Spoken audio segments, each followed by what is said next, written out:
Well, hi, everybody. I'd like to welcome you to another episode of Living United with Nashua Business.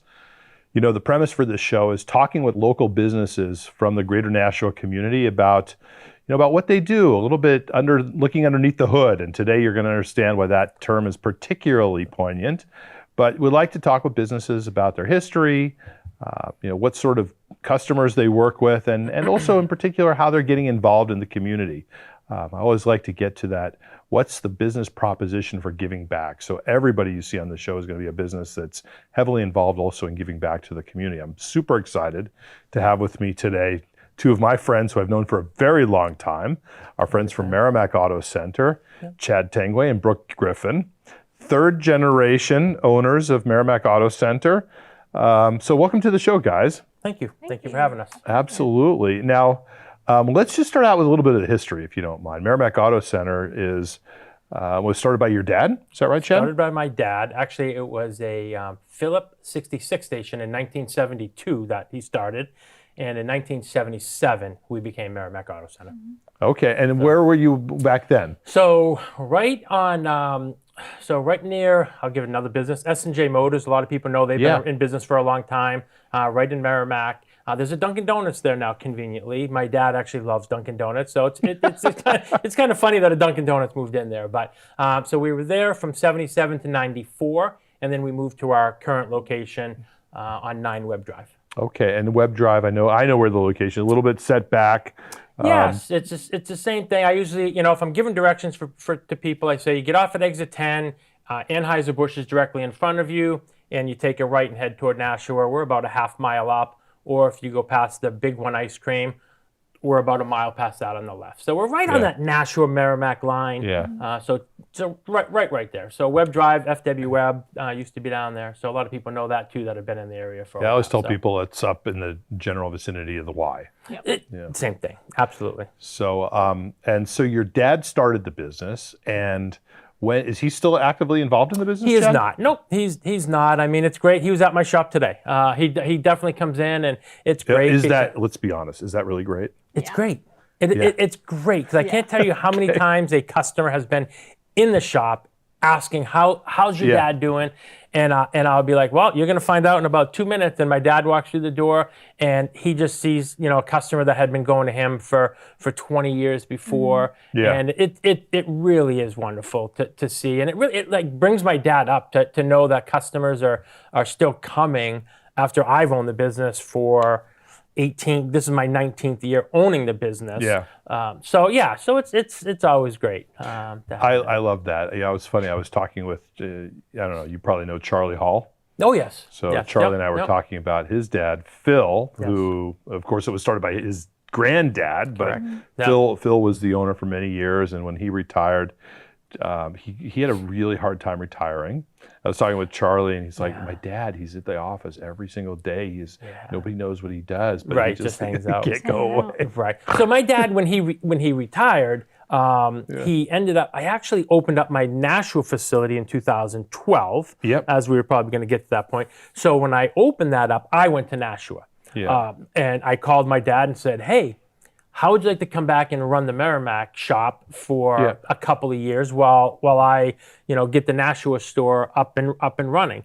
And he was like, absolutely. And he came, and so we did bring him back in for a couple of years, and it was great. And then he's like, I'm not doing these winters anymore, and went to Florida.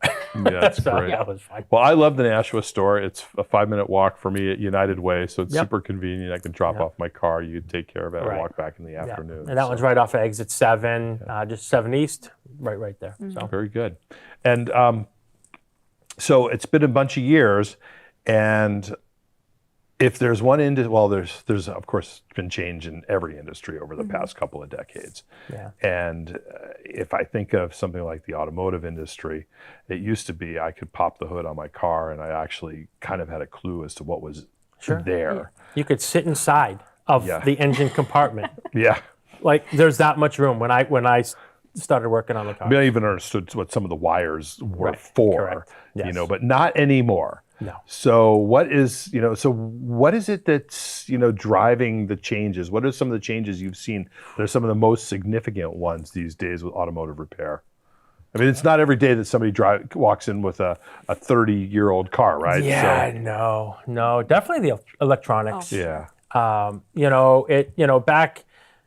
when I started, we had timing tools that we just look at. It was the timing light that you'd look and you'd just, turn the carburetor just a little bit. You could adjust it and everything would change. Now it's all done by computer. So we hook into the computer system of the car and we make changes, that way. Yeah. Everything is electronic. You'll know that. You have sensors as you're going down the road. I mean, there's buttons you can push on your car now that will follow the car in front of you. It's crazy the amount of electronics that there are. So it's the amount of tools that we have to have that cost a lot of money to be able to communicate with these cars, see what's going on. And they're probably all different between different models and brands, right? Yes, you have to get it. You have to get different components that read different vehicles, correct. Some of them are, your Chevys, your Fords, your Hondas, those are all the same. But when you start getting into anything out there, your BMWs, your Audis, those are a little bit different that you have to hook to. Interesting. Yeah. And Brooke, so you've been involved since you've been very little, I imagine. Yeah, I mean, very little. I started coming in and working for my dad, just like cleaning the shop when I was a kid because I wanted to be there as much as I could. And because he probably didn't have to pay you very much either. Yeah. I mean, I remember this from my own daughter. Yeah. I mean, he had to pay for me to live, so he was paying for me in a lot of other ways. Yeah. Her mom made me pay her to live. I will say with daughters, you never stop paying for it. You might find a husband and think you got it. Yeah. You're still going to pay for it. Yeah, fair enough. But I started officially working there in 2012. Yeah. And then at that point, I was there coming in part-time, working for the business, and I've now been full-time at the shop for coming up on 5 years. Okay. So we spent a lot of time together over the years. And figuring out a transition plan. I mean, I'm sure that you're now the general manager, right? I am. I'm the general manager now. You're officially also the person whose voice you hear when you call up. Yes. That, I think, is big. Much better to hear her voice than mine. So I mean, we're kind of just taking it one step at a time right now and figuring out what's working best for us, and it's definitely it's a continued discussion for us. That's fantastic. As always. Well, I will admit a little bit of jealousy because when we sold our business, before we sold our business, I had this conversation with my daughter, and she's like, "Oh no. I'm out of here." Like that was not going to happen. So it's really great that you guys are doing this together, and I think that's cool. I mean, we're anxious to see what's going to happen in the automotive industry. I mean, with all the these EV vehicles that are going out, I don't see gas engines going away, but I could see that in 20 years that 70 to 80% of the vehicles out there are EV and only 20% are gas. So I think we're going to see a huge change in the industry. So we'll see. I mean, it's going to get really expensive. What about hydrogen? Ooh. So is that kind of like the? Depends who you ask. That's I was going to say. depends who you ask. Is that the Back to the Future? Where they start? No, I'm kidding. No, and I'm not talking about like the blimp, right? The Zeppelin that's going to blow up. But actually, I was talking with a guy in the automotive industry just a couple weeks ago. He owns a dealership, and I asked him about hydrogen. He has a friend who actually owns a very large retrofitting business in the Midwest and retrofits vehicles to hydrogen fuel cells. Yeah.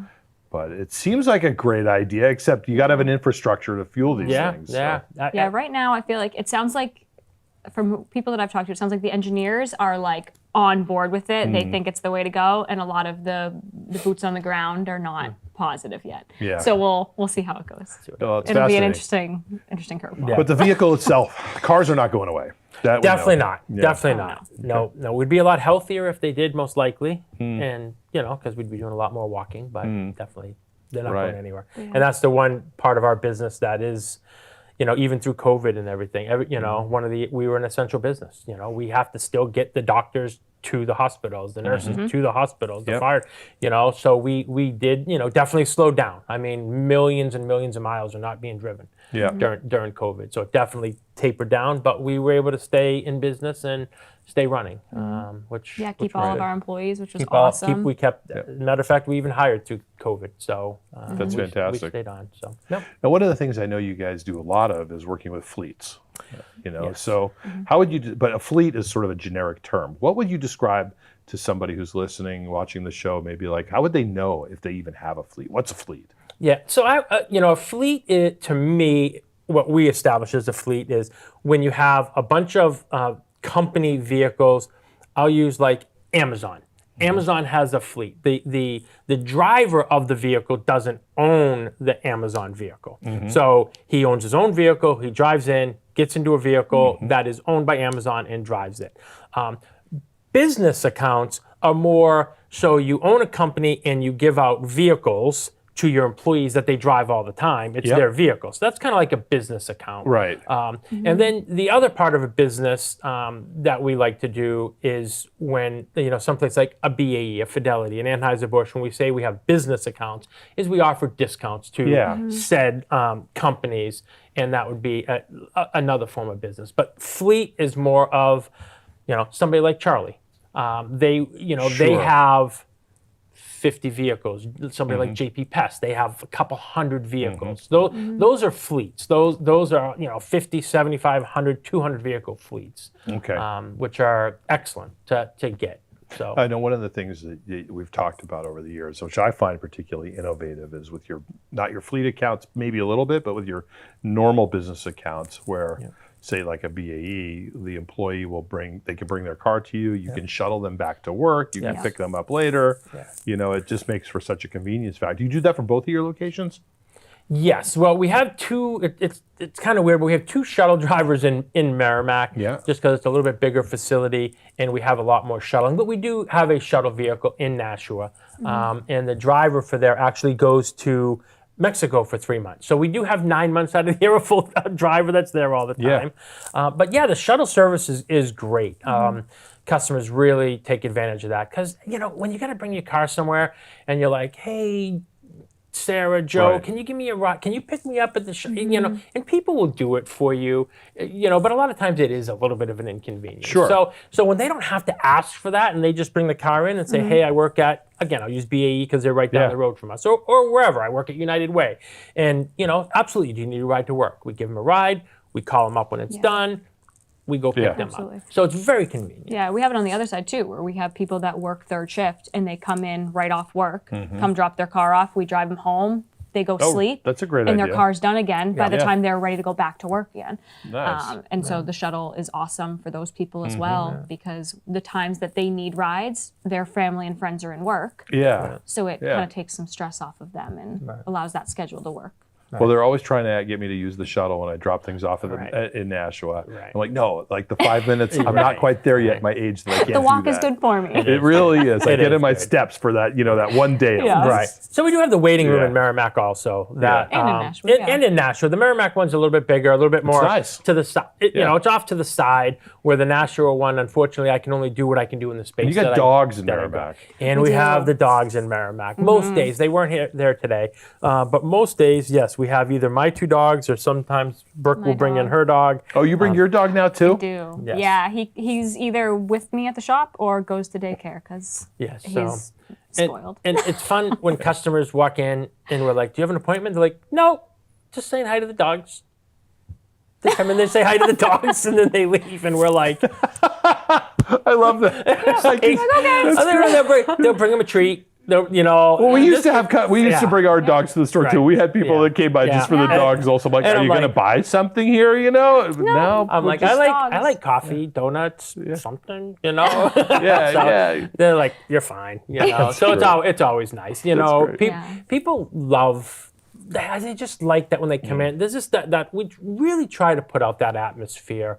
It's a family business. It's a family business, and we want you to feel comfortable.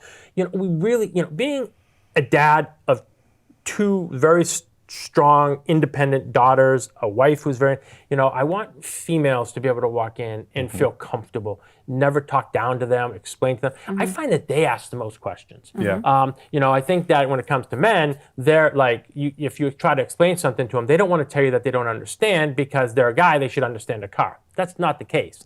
That is not the case. 100% agree with you. So they won't ask questions, or they're afraid to make the sound that their car's making. Where a female will come in and she'll make that screech sound, and I'm like, I know exactly what that is. Where the guy just is like, oh, it's just a screech, and you're like, can you be a little more descriptive? So it is fun. So not that we necessarily cater to females, but we do. I do like having them come in because I feel like a lot of experience teaching, talking to them, daughters. making them feel comfortable. That and explaining to them what's going on. Yeah, it's interesting, the whole culture around cars, and there is this tendency for it to be like a man-dominated thing, but in the typical family, I mean, I know about your family. In my family, I make very few of the decisions, so it's really important that the females in my life are comfortable with the decisions that get made. Absolutely. So, Brooke, I wanted to ask you about community. Yeah. You guys have been just great community partners with us at United Way. Thank you. You support our Days of Caring, you support our baby shower, you come as volunteers to some of our events. But you do other things as well in the community, I'm sure. Maybe you want to share a little bit about what are you guys passionate about, in Nashua, about making this place better? Yeah, absolutely. So I think the biggest immediate community thing that we do is try to do a lot with the schools. My sister's a teacher, my mom is a teacher. Education has always been very important to our family. So it's constant that we're trying to just give back to the schools, donate to the different athletic programs. We're a big sports family. So doing anything we can. Like I graduated from high school, didn't have a need for catcher's gear anymore. So give it to the school. Get it into the Nashua community, let those kids have that equipment so that they can continue to be a part of a sport that I loved. And we just try and do that as much as we can. That's fantastic. So, I think and schools need so much help. I mean, 100%. The resources are pretty strapped in the schools. Yeah, and when you getting hear worse that and worse each year. When you hear that they're closed, shutting down something in the school because they just didn't have the funding for it. There's kids that wanted to do that. So to try to do that. So we try to support the fundraisers. I can't. Good. A lot of times the kids will come in with the you get the little coupon books or something like that. So many coupon books. So I'll be like, I'll take 10. And they're like, what? I could just give you the $250 to help donate. I'll take, and then I pass them out to other people. So it's just a way. We get our name on their shirts and stuff like that.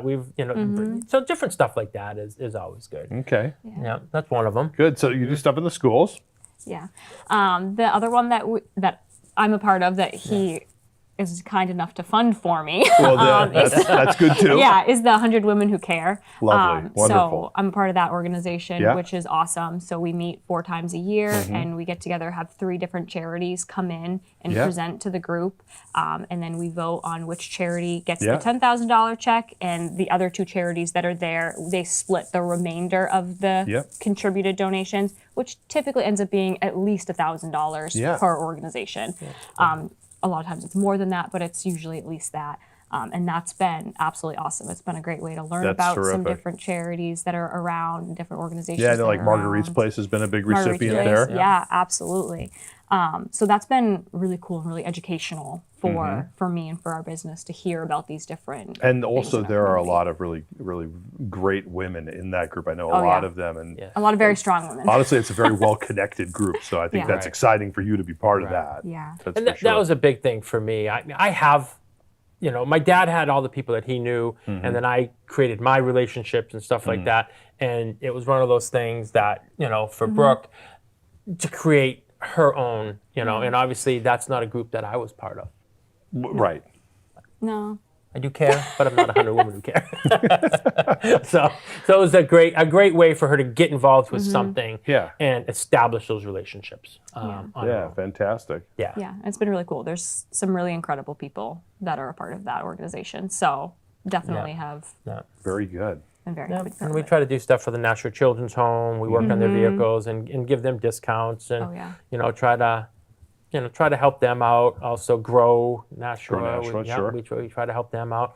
Always doing stuff for Rotaries. We try to help with different stuff from that. We help them on Merrimack. And so there's always try to, if somebody comes to me with a community need, we really try to help with that. Not that bigger organizations don't need the help, but for us, we just feel like, we get our business from the community. Right. So, I agree. I mean, your employees work here. Yep. Your customers live here. Yes.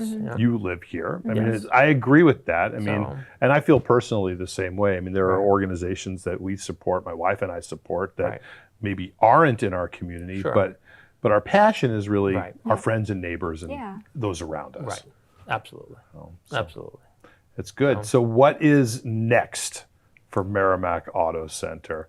Where's the next? I'm not going to even ask. Where's the next location? I'm not going to ask that. Three locations would be amazing. But right now, we're very blessed. We're very fortunate. I have 10 mechanics, which is a lot of mechanics for 2 shops. We we stay busy. We keep them all busy. But it's definitely is finding help and getting staff and setting up a whole team and continuing to give that service. So. Definitely, I think 2 is where we're going to stay for sure. It's just a matter, trying to stay up with, as we talked about at the beginning, the changing of the vehicles and keeping my guys going to school to learn, about these changes, so that we're not left behind in all that. So, have you been affected by a lot of these sort of global supply chain kind of issues, getting parts, getting components, that kind of thing? For a little while. Tires. It's been bad. Tires, yes. I may have had this conversation with you. I know I've had it at one point. Well, that's because my car only has like stupid tires. Like, right. like one it's model. Not the only one. Yeah. But the company that we buy our tires from they have 27 warehouses, and I don't know the exact amount, maybe 200 million worth of tires or more. At one point, they had more tires on boats in the water than they did in all 27 of their warehouses combined. That they could not offload vehicles. So this is back when the port of LA was. Yeah. Yes. So the fact was they were, so they had all this money tied up in tires that they couldn't sell because they could not offload them. Yeah. That has gotten much better. Yeah, it's gotten a lot better. Brake rotors had a big issue. They went up on price on those a lot. Couldn't buy them right. So it's getting better. There still are some supply chain issues, but not like it was. Not like it was. So. How about cost pressures? Definitely has gone up. Everything has gone up. As we try to stay competitive with the oil change prices and all that stuff. So you have a price that you set for an oil change, say $40. But the oil went up 40 cents a quart. The oil filters went up $1. You have to pay your employees another $1 an hour. So next thing you know, that $40 oil change that you really weren't making much money on to begin with, you're making even less money on. And you have to make a choice. Do I go up on my oil change, or do I keep it the same and try to stay competitive? So you try to find that happy medium type of thing where you're giving Well, how do you know what your competition is doing? Because pricing is a tricky thing in a small business. Sure. Right? I mean, one, I'm friends with a lot of other business owners in the automotive industry. Okay. So we talk. We talk. Not like we try to do a conspiracy together and say let's all go up. It's obviously a community. Like, but it's a community. The shop owners in Merrimack, Nashua. It's a community. Sure, 100%. So we kind of all talk about it, and we talk to the parts companies because they know they have a salesman that goes around, and so we kind of ask them, where's everybody at? Are they going up? And so you kind of, from what you're hearing out there, or customers that come in that, if they walk through the door and are like, wow, you're so much less than everybody else, or vice versa. Oh my goodness, I got a price of this and you're so much more. Kind of like, all right, let's. So you're hearing it from your customers. That makes sense. So you kind of just check that out and see. So absolutely. You don't want to be the most expensive. You don't want to be the least expensive. You're not selling your product. No, it's a service industry, and standing behind your product, and that's what I tell people too. We've been here for 50 years. This business has been around. We're going to hopefully be around for another 250. No, we won't say that one. But we're not going anywhere. We're not going anywhere. For your great grandchildren. So we stand behind our product, and that's the biggest thing. Is customers leave satisfied knowing that if there's an issue, we're going to stand behind it. What would you summarize your business philosophy as? Do you have? I mean, if you had a mission statement, like every nonprofit, you ask them what their mission is. Right. They're going to tell you what their mission statement is. Right. If you had such a thing, what would you summarize it as? I have kind of one, but I'll let. I mean, the basic line that I always use is that we are 3 generations and we've been treating you like family since 1977. We want everybody to come in our doors and feel like they have been treated fairly and respectfully, and that they received a top quality, fair product and service.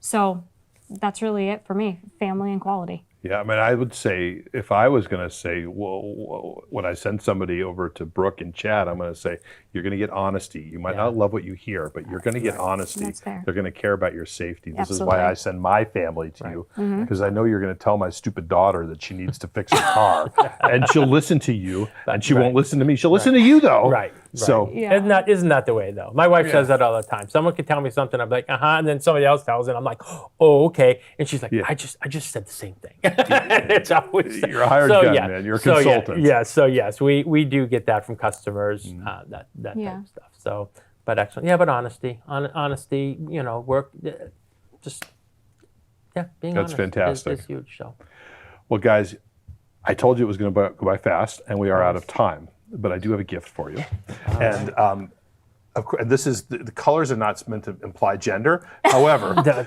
that's yours, Chad, and it's black, dark navy blue. This is a girl hat, Brooke. I love it. It's got like a thing for a ponytail thing. That's actually fabulous. Isn't that amazing, right? That. I know you have long hair, and I'm guessing you wear a ponytail perfect. from time to time. Thank you. So thank you. Much appreciated. And guys, we're just so appreciative for the support and the partnership. Every way you give back, like you said, giving back to schools, partnering with United Way, getting involved with the 100 Women Who Care. These are all great ways to partner, and maybe it will be another 150 years. That would be pretty awesome. terrific. But we love partnering with you. You make it easy to give to the United Way.